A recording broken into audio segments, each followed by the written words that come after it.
I'm sitting here in my living room, the soft hum of the old clock my late husband built marking time's passage. It's a small, cozy house, filled to the brim with memories, each corner telling a story of love, loss, and everything in between. My name's Margaret, but everyone close calls me Maggie. I'm 69 years young, a retired school teacher who's seen her fair share of life's ups and downs. My son, Jack, is a strapping lad of 42. Married for more than a decade, he's got a daughter, Lily, who's as bright and lively as a 10-year-old can be. Then there's Emily, my daughter-in-law. Our relationship's been, well, complicated, to put it mildly. Mom, you sure you don't need anything else done around here? Jack's voice pulls me from my thoughts as he stands in the doorway, concern etched on his face. I shake my head, offering him a smile. I'm all set, sweetheart. This old house is holding up just fine, thanks to your dad's handiwork. He nods, though I can tell he's not entirely convinced. All right, but if you need anything, you call me, okay? Don't bother with Emily, you know how she gets. I sigh. Jack, she's your wife. I don't want to cause any trouble between you two. He shrugs, a bit of frustration showing. Yeah, well, things have been tense. But we'll manage. We always do. The conversation shifts to lighter topics, Jack filling me in on Lily's latest school project and Emily's plans for the weekend. But there's an unspoken tension in the air, a distance that wasn't there before. As Jack leaves, promising to visit again soon, I can't help but feel a pang of loneliness. The house feels emptier without the laughter and chaos that used to accompany my son and his family's visits. The phone rings, shattering the silence. It's Emily, her voice icy as she speaks. Margaret, I need you to watch Lily tomorrow. Something's come up. I bristle at her tone, but my love for Lily wins out. Of course, I'll watch her. She's my granddaughter, after all. Emily's reply is curt, a simple thanks, before she hangs up. I stare at the phone, a mix of sadness and frustration churning within me. What happened to the days when Emily would chat with me about recipes and gift ideas for Jack? When did everything become so transactional? I spend the rest of the day tidying up the house, preparing for Lily's visit. It's in these quiet moments, surrounded by the love and care that went into building this home, that I find my strength. This house, built on memories, stands as a testament to the life my husband and I built together. And no amount of tension or harsh words can take that away from me. Back in the day, life was simpler, or so it seemed. I was still teaching, shaping young minds, while my son Jack was just starting to make his way in the world. Emily entered our lives like a whirlwind, full of ideas and ambition, which I admired, even if we didn't see eye to eye on everything. Mom, I want you to meet Emily, Jack had said, his eyes shining with that look of love I hadn't seen in a long while. I think she's the one. I remember meeting her for the first time. She was outspoken, a stark contrast to the quiet steadiness of my Jack. Pleased to meet you, Mrs. Thompson, she'd said, offering me a firm handshake that somehow felt more like a challenge than a greeting. I smiled, trying to ease the tension. Call me Maggie, dear. Mrs. Thompson makes me feel like I'm still in the classroom. She laughed, but it didn't quite reach her eyes. All right, Maggie it is. Jack's told me so much about you. Those early days were a mix of getting to know Emily and adjusting to the new dynamics she brought into our family. Jack was smitten, and I, despite my reservations, hoped for the best. Emily would often come to me for advice, especially when it came to Jack. Maggie, what does Jack like to eat? I want to surprise him, Emily asked one afternoon, her tone softer, almost vulnerable. I found myself warming to her in those moments. He loves beef stew, the way his dad used to make it. I can show you if you like. And so, we cooked together, a tentative peace forming between us. But it wasn't always easy. Emily had strong opinions, especially about how Jack should be advancing his career, which often led to heated discussions. Jack needs to be more ambitious, Maggie, Emily would say, her frustration evident. He's too comfortable here, too stuck in his ways. I'd bristle at her words, defending my son. Jack's doing just fine. He's building his life, his way. Not everyone needs to chase after money and status. She'd sigh, rolling her eyes. You don't get it. We need more if we're going to make something of ourselves. Despite these clashes, I saw how she pushed Jack, how they grew together. When Jack landed a well-paying job and later started his own business, I couldn't help but feel a grudging respect for Emily's drive. Yet, as their fortunes changed, so did our relationship. The visits became less frequent, the conversations more strained. Emily's requests for my help or advice dwindled until they stopped altogether. I missed my granddaughter terribly in those days.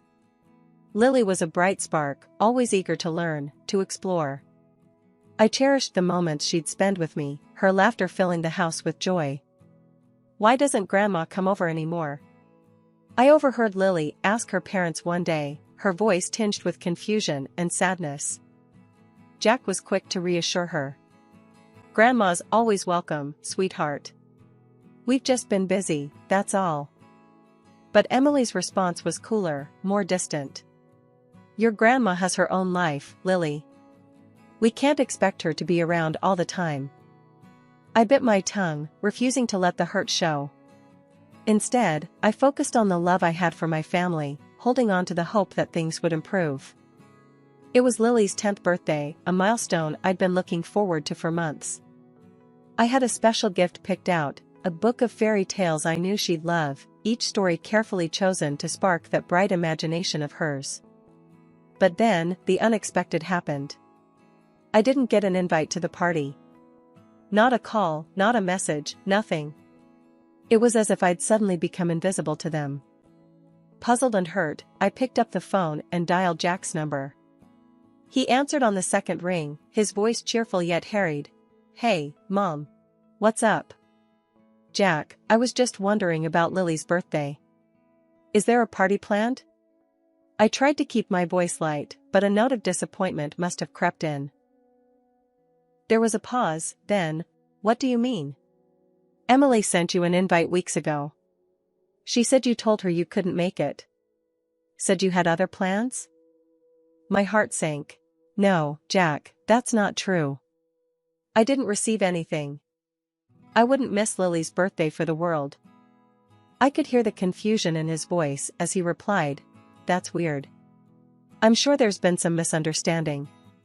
I'll talk to Emily and get back to you. But he never did get back to me about it. The next day, through the grapevine of small-town gossip, I found out the party was happening at their house, not out of town as I'd been led to believe. Feeling a mix of anger and sadness, I decided not to confront them about it. Instead, I dropped off the gift at their doorstep early in the morning, hoping Lily would at least know I'd thought of her. A few days after the party, I bumped into Karen, a neighbor, at the grocery store. She was all too eager to spill the details of the party, not realizing I hadn't been there. Oh, Maggie, it was such a lovely do. Emily outdid herself this time. Shame you couldn't make it, though. Lily kept asking for you. Karen chattered on, unaware of the hurt her words inflicted.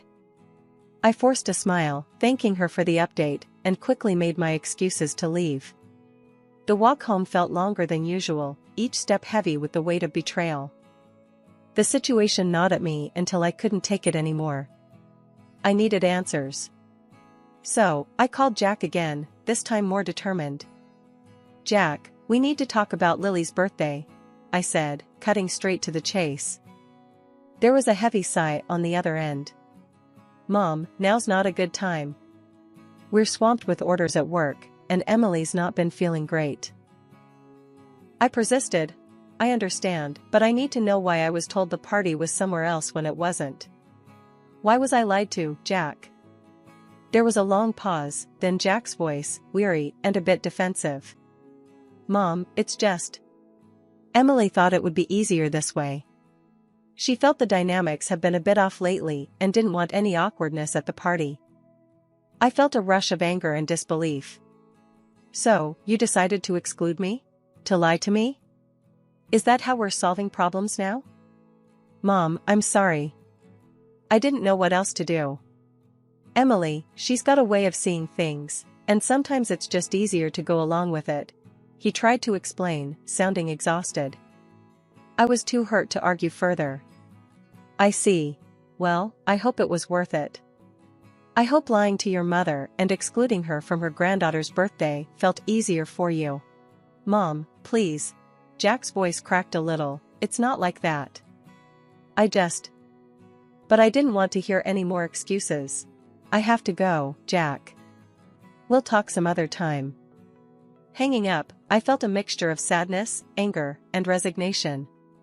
It was clear that my relationship with Emily, and now perhaps even with Jack, was more fractured than I'd realized. After the birthday mess, things went quiet. Too quiet. My house, cozy as it is, started feeling too big, too empty. That's when I decided to get myself a little company. A small dog, a bundle of energy and love. Named him Buster. The moment I laid eyes on him, I knew he was the one to fill the house with life again. I couldn't wait to tell Lily about Buster. She's always loved animals, and I thought this might just be the thing to get her to visit. Picking up the phone, I dialed their number, heart racing a bit as it rang. Grandma. Lily's voice, bright and cheerful, filled my ears the moment she picked up. How are you? Doing just fine, love. Guess what? I've got a surprise for you. A little dog named Buster, I said, unable to keep the excitement from my voice. Really? A dog? That's awesome. I want to see him. Can I come over? Her enthusiasm was music to my ears. Of course, sweetheart. Anytime you want, I replied, feeling a warmth spread through me. Turns out, I didn't have to wait long. That very afternoon, the doorbell rang. There stood Emily, looking as if she'd rather be anywhere else, and Lily, eyes sparkling with excitement. We can't stay long, Emily announced, barely crossing the threshold. Ignoring the tension, I ushered them into the kitchen, deciding to make the best of it. Let me get you some tea and cake. Make yourselves at home. As we settled, Emily's eyes roamed, landing on the new oven and the bits of new furniture around the house. These are new, she remarked, her tone sharp. Who bought them for you? My son did, for my birthday, I replied, trying to keep my voice neutral. Her face turned a shade redder, anger flashing in her eyes. You shouldn't be demanding money from him like that, she snapped. Before I could even think of a response, Lily came running in, a scratch visible on her arm. Emily saw it and lost it. That dog of yours bit my daughter, she accused, voice rising. He didn't bite me, Mom. I scratched myself outside, Lily tried to explain, but Emily wasn't having any of it. We're leaving. And we won't be back, Emily declared, dragging Lily away, before I could even get a word in. Once they'd left, I felt a mix of anger and sadness. I needed some sense talked into me, so I called my sister, Carol. Carol, you won't believe what just happened, I started, recounting the whole ordeal. Carol, ever the voice of reason, listened quietly before speaking. Maggie, don't let it get to you. It's clear as day that dog didn't bite anyone. Emily's just looking for an excuse. But Jack won't even answer my calls now, and neither will they, I said, feeling defeated. Give it time, Maggie. They'll come around. And if they don't, well, you've got Buster and me. We're your family too, you know, Carol replied, her voice firm yet comforting. She was right, of course. Buster wagged his tail, looking up at me with those big, loving eyes. No words needed. He was here, and so was Carol. Maybe that was enough family for now. Thanks, Carol. I needed that, I said, feeling a bit better.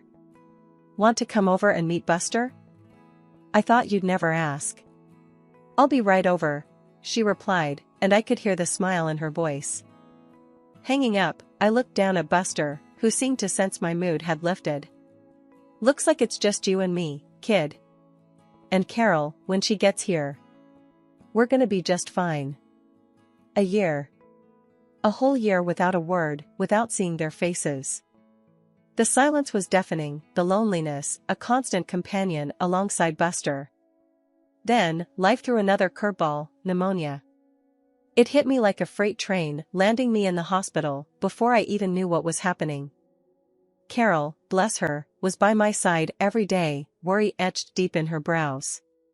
Lying there, hooked up to machines that beeped and hummed, I felt the weight of the year's silence heavier than ever. "Carol, can you call Jack for me?" I asked, my voice barely a whisper. It was a long shot, but I had to try. She hesitated, knowing all too well the silence that had filled the void between us. But she nodded, pulling out her phone and dialing Jack's number. I listened, holding my breath, as she spoke. "Jack, it's Carol. Your mom's in the hospital. She's very sick." "Yes, pneumonia. She's asking for you." The pause that followed felt like an eternity. Then, I heard him, his voice distant but clear. "I'll come now." True to his word, Jack arrived at the hospital, a storm of emotions playing across his face.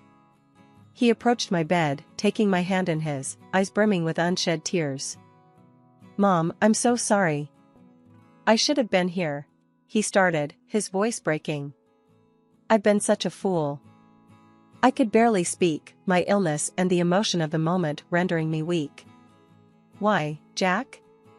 Why did you believe that, about Buster?" He looked away, shame coloring his features. "Emily told me, showed me a scratch on Lily's arm.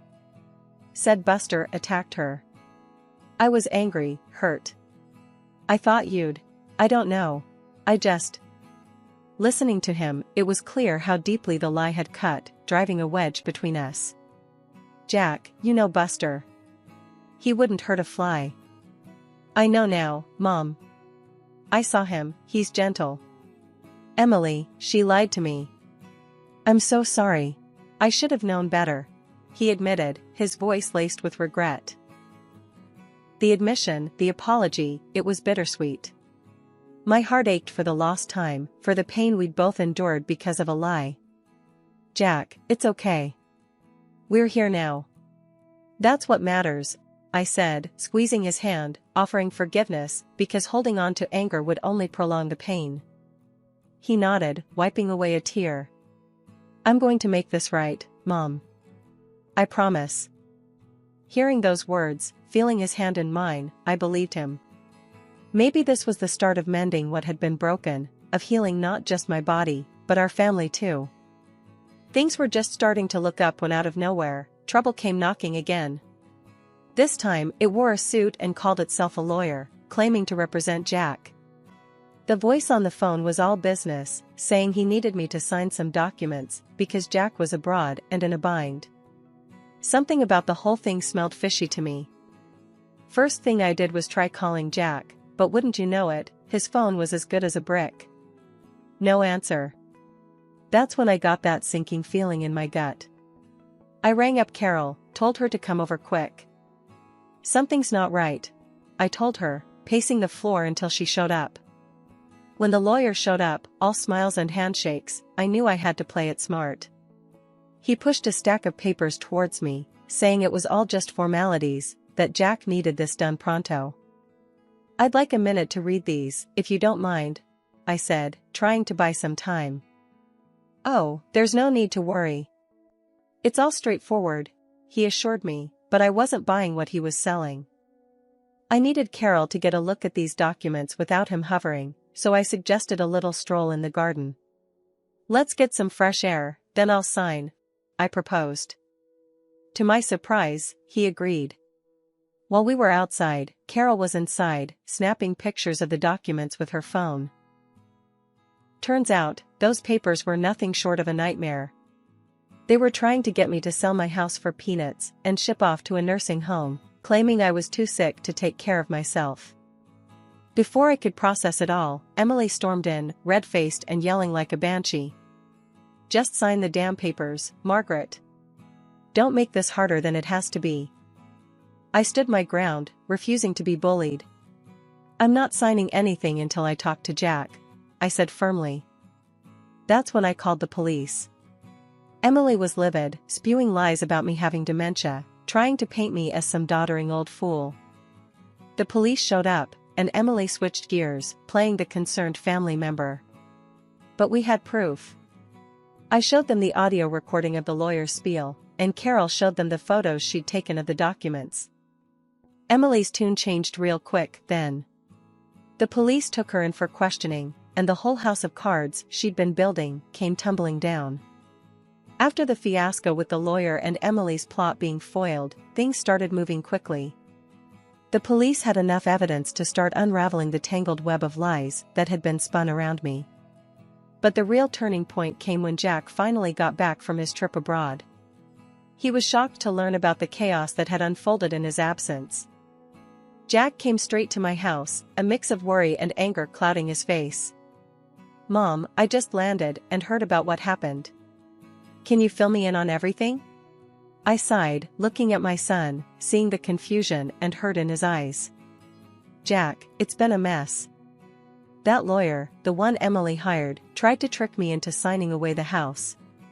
And if it weren't for your Aunt Carol, I might have fallen for it." Jack's face turned red with anger. "That's unbelievable. Emily told me she was just taking care of some family business while I was gone. I had no idea she was plotting something like this." Carol, who had been a rock throughout this ordeal, chimed in. "We caught everything on tape, Jack. And I took pictures of the documents they tried to get Maggie to sign. It's clear as day what their intentions were."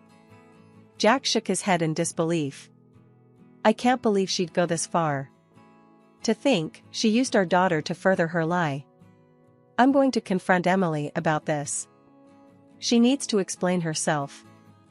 The confrontation between Jack and Emily was inevitable. He left our house, determined to get to the bottom of things. When he returned, he was alone, his expression somber. "Mom, Emily," she admitted to everything. "Said she felt cornered, that she didn't know what else to do. I told her it's over. We're getting a divorce. I can't be with someone who'd put my own mother through something like this." Hearing Jack's words, I felt a mix of relief and sorrow.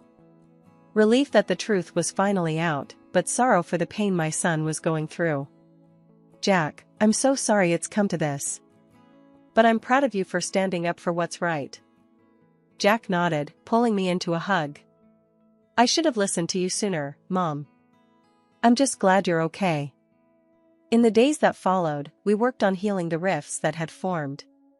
Jack was a frequent visitor, often bringing Lily along, who was overjoyed to spend time with Buster and me. The ordeal had brought us closer, reminding us of the importance of family and truth. After the storm comes the calm. That's how it felt once everything with Emily was settled.